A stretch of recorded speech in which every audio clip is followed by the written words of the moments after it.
안녕하세요. 수원대학교에서 생활과 금융을 수강한 학생 여러분, 11주 마지막 수업을 시작을 하겠습니다. 자, 우리 1교시, 2교시에 걸쳐서는 우리 금융투자에 의해서 이런 것을 투자의 개념도 살펴봤고, 투자 수익률이 뭔가도 살펴봤고, 투자의 리스크가 뭔지, 그리고 수익률과 투자 리스크의 관계가 뭔지도 살펴봤고, 그리고 분산 투자, 그리고 레버리지 효과, 투자 리스크 등등도 살펴보았습니다. 우리 교재에 99페이지 가면은, 이거는 학문적인 용어는 아니지만은 신문에서 가끔 나오는 깡통 전세, 깡통 부동산이라는 것을 한번 우리 수강생들 한번 보기를 바랍니다. 이 깡통 전세, 깡통 부동산이라는 건 뭐냐면은 우리나라에서 부동산을 구입을 할 때 금융기관에 대출을 받아서 우리가 구입을 많이 하죠. 아파트를 산다 생각하면은 지금은 소위 정부 당국에서 대출을 규제를 하고 있기 때문에 매매 금액의 40% 정도만 대출을 해주고 있습니다. 과거에 한창 많이 대출해줄 때는 매매 금액의 80%까지 대출을 해준 적도 있습니다. 근데 80% 했다고 생각하는데 만약에 그 부동산 가격이 폭락을 해버리면은 20% 폭락해버리면은 대출 갖고 나면 아무것도 남는 것이 없죠. 30% 폭락해버리면은 그 부동산은 본인 경우에는 마이너스가 되는 겁니다. 그렇죠?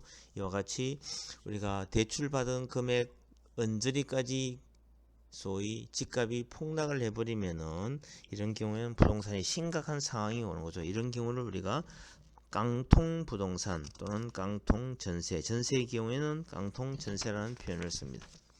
그 다음에 우리가 꼭 알아야 될 거는 투자를 할 때 금융상품 투자 과정에서 표준 투자 권유 준칙이라는 게 있습니다. 뭐 여러 가지 그 금융회사에 가면은 투자자 성향을 쭉 물어보는 그런 게 있습니다. 그리고 주식 투자에는 어떤 이익이 있느냐, 캐피털 게인과 배당이 있다는 사실도 우리가 공부를 해봤고, 우리 주식시장에도 발행시장과 유통시장이 있다는 것도 한번 리뷰를 다 했습니다. 그죠? 그리고 주식에는 대형주와 중소형주가 있고 가치주와 성장주도 있다는 공부를 했고, 주식 거래 방법에는 우리가 거래소 매매 시간도 알아봤고 매매 체결 방법도 알아봤고 주문 방법도 알아보았습니다. 그리고 채권 투자도 채권에는 수익성, 안정성, 유동성이라는 그런 특징을 갖고 있다는 걸 알아봤고, 채권의 분류에도 채권은 발행주체별로 국고채, 지방채, 특수채, 금융채, 회사채가 있다는 걸 알아봤고, 상환 기간별로는 단기채, 중기채, 장기채, 그리고 이자 지급 방법별로는 이표채, 할인채, 복리채, 보정 유무별로는 보정채, 무보정채, 채권 시장에도 발행 시장이 있고 유통 시장이 있다는 것을 알아보았습니다. 그리고 채권과 주식의 비교도 알아보았습니다. 그리고 특수한 형태의 채권으로서는 CB, 전환사채, BW, 신주 인수권부 사채, 그리고 교환사채도 알아보았습니다. 그리고 특수 형태의 채권 CB와 BW와 EB를 세 개를 비교를 해봤고, 마지막 직전에는 주식 채권 투자에 실패하지 않으려면이라는 금융 꿀팁을 봤는데, 최대 주주가 자주 바뀌는 회사는 유의해야 되고 임직원의 횡령 배임 발생 여부는 반드시 확인해야 되고 사모방식의 자금 조달 비용이 큰 회사는 유의해야 된다. 이런 등등을 살펴보았습니다. 자, 이번 시간에는 재무제표가 어떤 것이 있고, 그리고 정권 분석이라는 건 어떤 것이 있는지, 그리고 재무 비율 분석 이런 등등을 한번 쭉 살펴보는 시간을 갖도록 하겠습니다. 자, 재무제표란 기업이 경영 활동을 수행하는 결과로 나타난 특정 시점의 재무 상태와 일정 기간 동안의 경영 성과 등 각종 재무 정보를 표시하고 있는 회계 보고서를 이야기한다. 회계 보고서를 이야기한다. 그렇게 알면 되겠습니다. 자, 상장 기업을 포함한 외부 감사 대상 기업은 반드시 정기적으로 재무제표를 작성해야 됩니다. 재무제표상의 장부 가치는 시장 가치와 다르고 화폐 단위로 표시하기 어려운 질적 정보를 고려하지 못하고 있다는 그런 한계가 있습니다. 첫 번째 우리가 재무상태표, 이거를 영어로 하면은 Statement of Financial Position이라는 표현을 씁니다. 특정 시점의 기업 재무 상태를 나타내는 보고서로서 기업이 보유하고 있는 자산, 경제적 자원과 부채, 경제적 의무와 자본으로 구성된다. 자산, 부채, 자본으로 구성된다고 이해하면 됩니다. 자산이라는 것은 기업이 과거 사건의 결과로서 현재 지배하고 있으며 미래의 경제적 효익, future economic benefits를 창출할 것으로 기대되는 자원을 얘기합니다. 부채는 기업이 미래에 상환해야 할 빚을 말하는 것으로서 과거 사건의 결과 기업이 부담하고 있고 미래의 자원 유출이 예상되는 의무를 우리는 부채라고 얘기합니다. 자, 포괄손익계산서라는 것은 소위 영어로 하면 income statement입니다. income statement. 일정 기간 동안 기업이 달성한 경영 성과를 나타내는 보고서로 총포괄 손익인 당기 손익과 기타 포괄 손익 정보를 제공합니다. 손익계산서는 일정 기간 동안 발생한 기업의 수익과 비용 정보를 제공하고 포괄 손익계산서는 기업의 경영 성과를 단기 손익 관점에서 그치지 않고 총포괄 손익 관점에서 제공을 하는 겁니다. 자, 우리 재무상태표는 우리 교과서 118페이지 보면은 왼쪽 차변항에는 자산 가운데서 유동자산과 비유동자산 이 두 개를 합한 것을 자산총계라는 표현을 쓰고 오른쪽 대변에 오면은 유동부채와 비유동부채를 합한 것을 부채총계라는 표현을 쓰고 자본금과 자본잉여금과 이익잉여금을 합한 것을 자본총계라고 나타내고 오른쪽 대변은 부채 및 자본총계, 왼쪽에는 자산총계, 자산총계는 부채 및 자본총계와 항상 일치합니다. 자, 그 다음에 자본변동표라는 게 있습니다. 자, 자본의 변동사항을 확인할 수 있는 재무제표로 일정 회계기간 동안의 자본 변동 내역을 기록을 하는 겁니다. 자본은 기업의 자산에서 부채를 제외한 순자산을 뜻하며 자본을 구성하는 요소에는 자본금, 자본잉여금, 이익잉여금, 기타 포괄손익 누계액, 그리고 기타 자본 구성 요소 등이 있습니다. 자, 그 다음에 현금 흐름표라는 것은 기업이 현금을 어떻게 창출하고 사용하는지를 보여주는 역할을 합니다. 미래 현금 흐름의 추정이 가능하게 하는 것은 물론 기업의 부채 상환이나 배당금 지급 능력과 자금의 유동성을 평가하는 데 유용한 정보를 제공합니다. 자본 변동표는 재무제표를 작성할 때 재무상태표, 포괄손익계산서, 자본 변동표, 현금 흐름표에 나타내지 못했던 사항을 주석 각주 형식으로 번호를 매겨서 제공하는 추가적인 정보를 우리는 주석이라고 얘기합니다. 우리 여기는 잘못되어 있습니다. 주석. 자, 그 다음 페이지 갑니다. 자, 그럼 감사보고서는 뭔가 한번 보겠습니다. 감사보고서는 외부 감사인에 가면 소위 공인회계사를 지칭합니다. 외부 감사인이 회사가 작성한 재무제표를 회계 감사 기준에 따라서 감사하고 그에 따른 의견을 표명한 보고서를 얘기합니다. 감사 범위나 감사 의견 근거, 핵심 감사 사항, 재무제표에 대한 책임, 재무제표 감사에 대한 감사인의 책임 등으로 구성되어 있습니다. 전문가로서 재무제표에 대한 감사 의견을 표명함으로써 재무정보의 신뢰성을 상승시킵니다. 핵심 감사사항이나 강조사항 등을 기술해서 정보 이용자들에게 독립적인 정보를 전달합니다. 감사 대상 기업에 대한 유용한 정보를 포함해서 기업 관련 의사결정에 중요하게 활용하는 것입니다. 자, 감사인의 감사 의견에는 네 가지가 있습니다. 적정 의견, 한정 의견, 부적정 의견, 의견 거절이 있습니다. 첫 번째, 적정 의견은 재무제표가 회계 처리 기준에 따라 중요성의 관점에서 적정하게 표시되어 있다고 판단될 때 표명하는 의견, 최고의 의견입니다. 두 번째, 한정 의견은 재무제표의 왜곡 표시나 감사범위 제한에 따른 영향이 중요해서 적정 의견을 표시할 수는 없지만 부적정 의견을 표명하거나 의견 거절을 표명할 정도로 중요하지 않거나 전반적이지 않을 경우에 표명되는 의견입니다. 코스피 시장에서는 2회 연속 시에는 상장 폐지, 코스닥도 상장 폐지가 됩니다.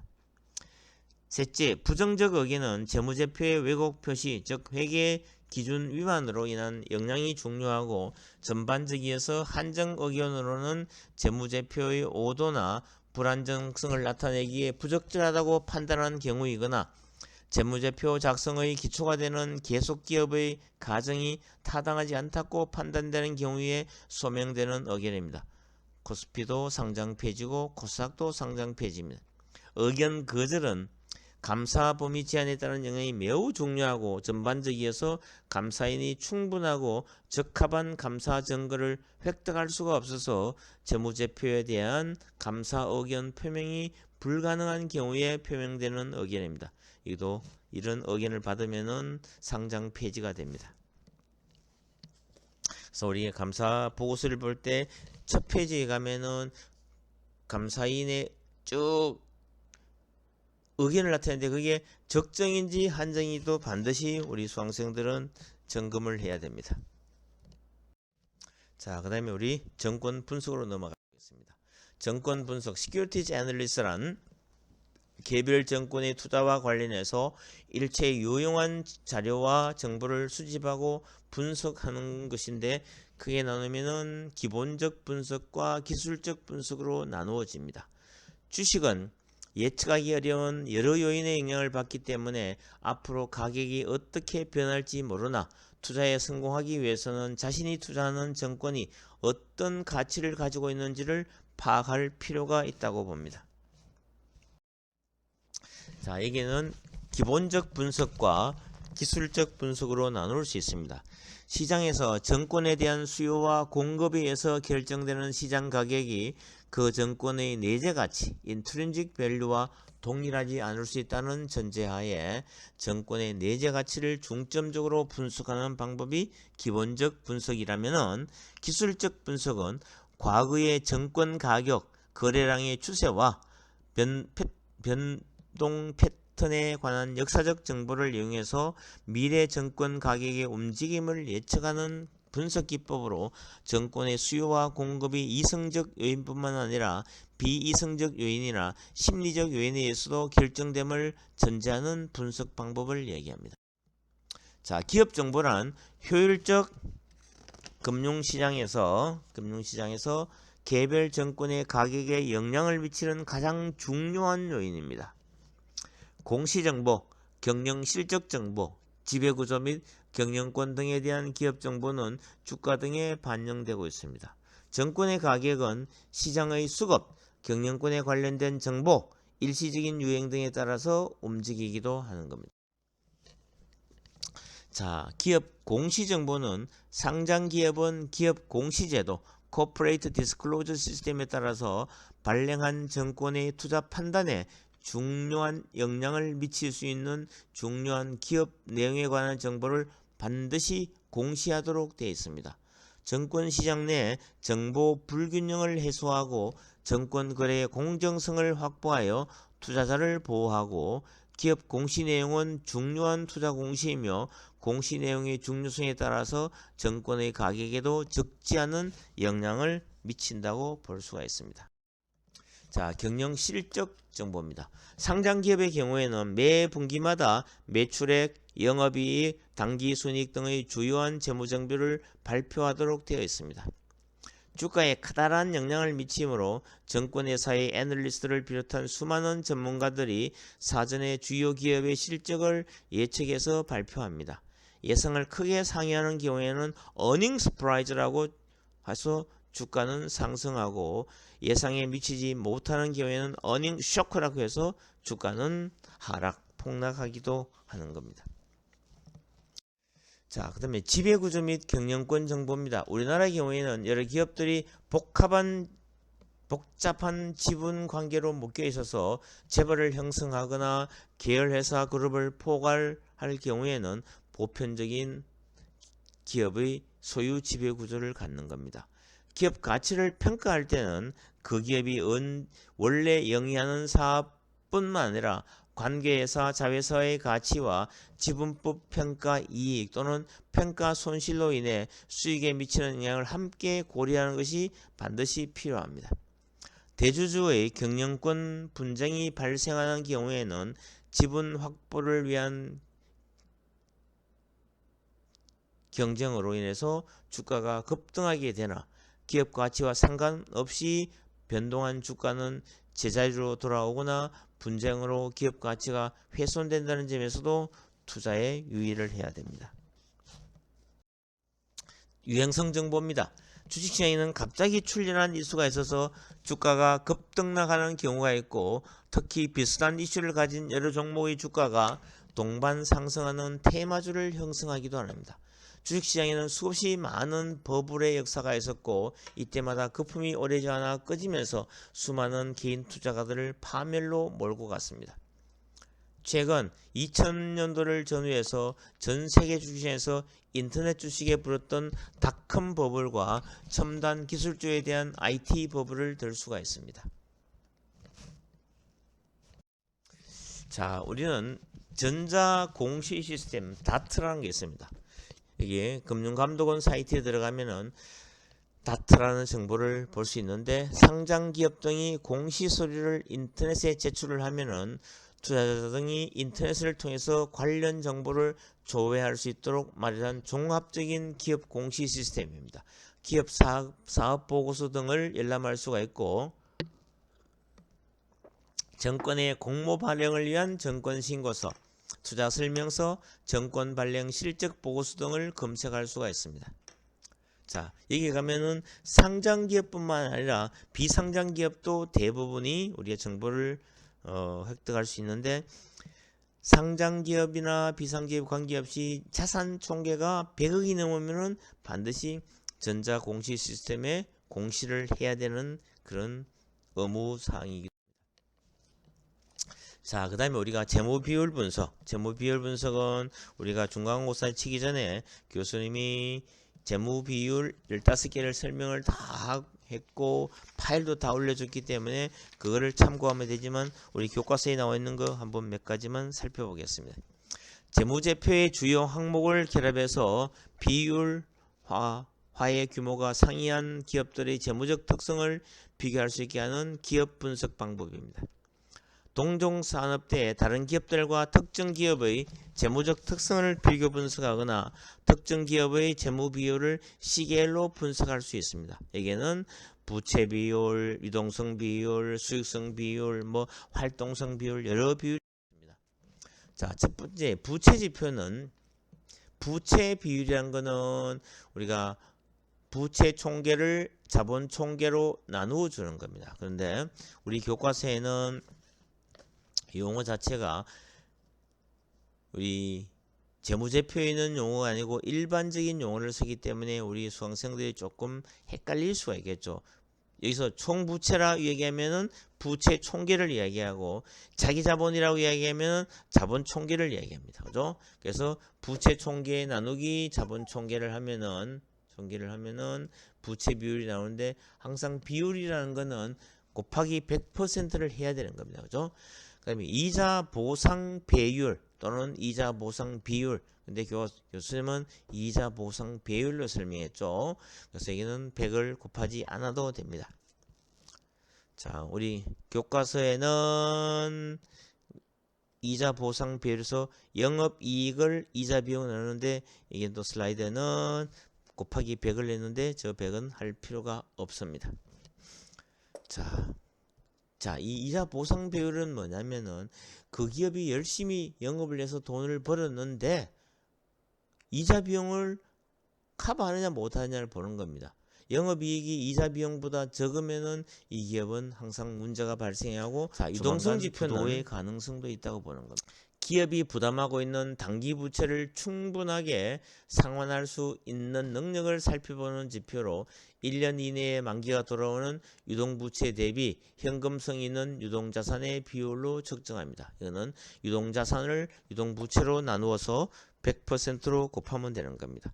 당좌 비율은, 당좌라는 개념은 당좌 퀵입니다. 당좌 자산은 퀵 에세트입니다.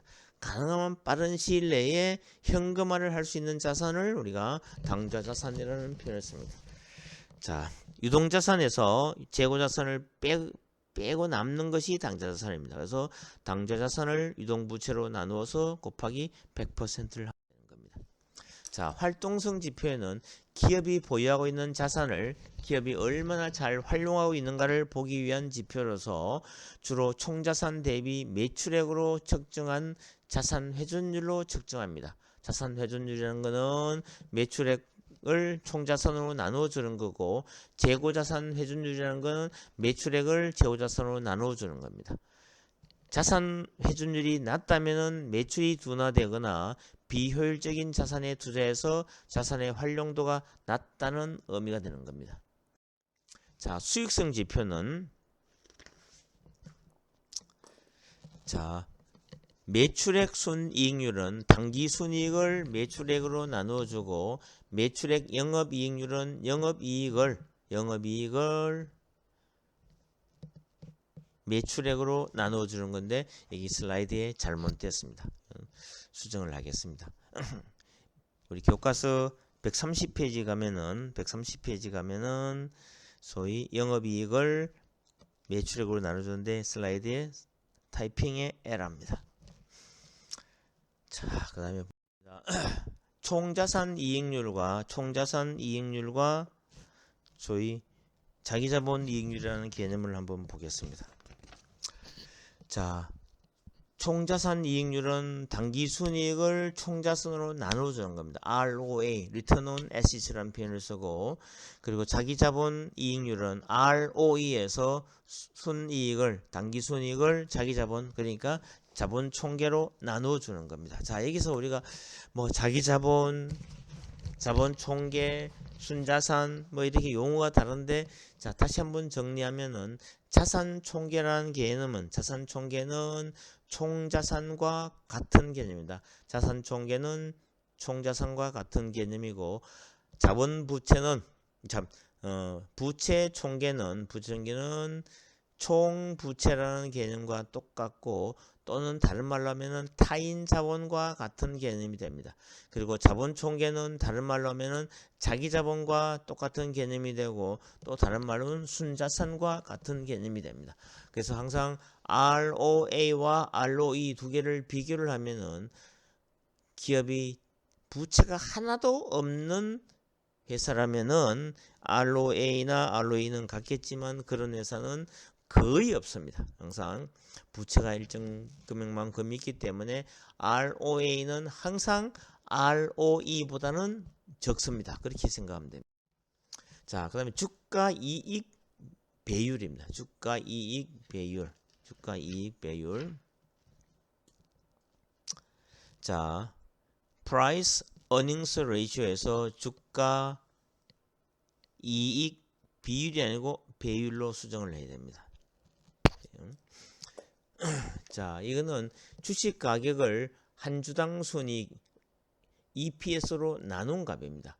기업의 주당 이익에 대해서 정권시장의 투자가들이 어느 정도의 가격을 지불하고 있는가를 의미하는데, 주가 이익 배율이 상대적으로 높으면은 주가가 순이익에 비해서 고평가됐다는 걸 의미하고, 주가 이익 배율이 상대적으로 낮으면은 주가가 순이익에 비해서 저평가되어 있다는 것을 의미합니다.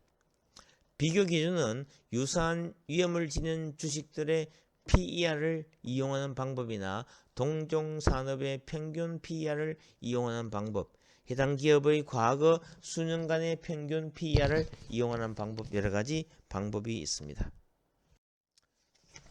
자, 이제 마지막으로 PBR이라는 겁니다. Price Book Value Ratio라는 겁니다. 자, 시장 가치, 마켓 밸류를 나타내는 주가를 장부 가격을 나타내는 주당 순자산, Book Value per Share로 나누어주는 값입니다. 주당 가치를 평가함에 있어서 시장 가격과 장부 가격의 괴리 정도를 평가하는 지표인데 대부분 주식의 PBR은 1보다 큰 값을 갖는 것이 일반적입니다. PBR이 1보다 작다면 해당 기업이 장부 가치로 청산한다고 가정해도 보통주 한 주에 귀속되는 몫이 현재 주가보다는 많다는 의미입니다. PBR이 지나치게 높은 경우는 현재 주가가 고평가되었다고 판단할 수가 있습니다. 미래 성장성이 큰 기업은 PBR이 높은 경향이 있다, 그렇게 볼 수 있는 겁니다. 그래서 자, 이 BP에서 주당 순자산을 구하는 방법은 자본 총계를 발행 주식수로 나눠주면은 BPS가 나옵니다. 그죠? 이건 교수님이 다 재무 비율 15개 설명할 때 다 설명을 했죠. 그렇기 때문에 PBR이라는 거는 주가를 BPS로 나눠준다. 그게 주당 시장 가격을 주당 장부 가치로 나누는 것을 이야기한다고 보면 되겠습니다. 자, 이상으로 우리 4장에 있는 금융 투자의 이해라는 주요 내용을 쭉 한번 살펴보았습니다. 그죠? 이번 시간에는 우리가 소위 재무제표하고 감사 분석이, 감사 보고서가 뭔지도 설명했고, 정권 분석에는 기본적 분석과 기술적 분석이 있다는 걸 얘기했고, 기업 정보도 얘기를 했고, 재무 비율 분석도 얘기했습니다. 그래서 재무 비율에 대해서는 15개의 재무 비율을 분석해서 설명한 그 자료를 참고를 하면은 여러분들이 훨씬 더 공부하기가 편할 겁니다. 기말고사에는 재무 비율 15개의 모든 계산 문제가 다 나오기 때문에 여러분들 열심히 지난 데이터지만 한번 공부하셔가지고 여러분들 좋은 결과를 얻기를 바랍니다. 자, 이상으로 이번 주 11주 모든 강의를 다 마치고 다음 주에 우리 수업 시간에 다시 만나는 걸 하겠습니다. 오케이, have a nice weekend.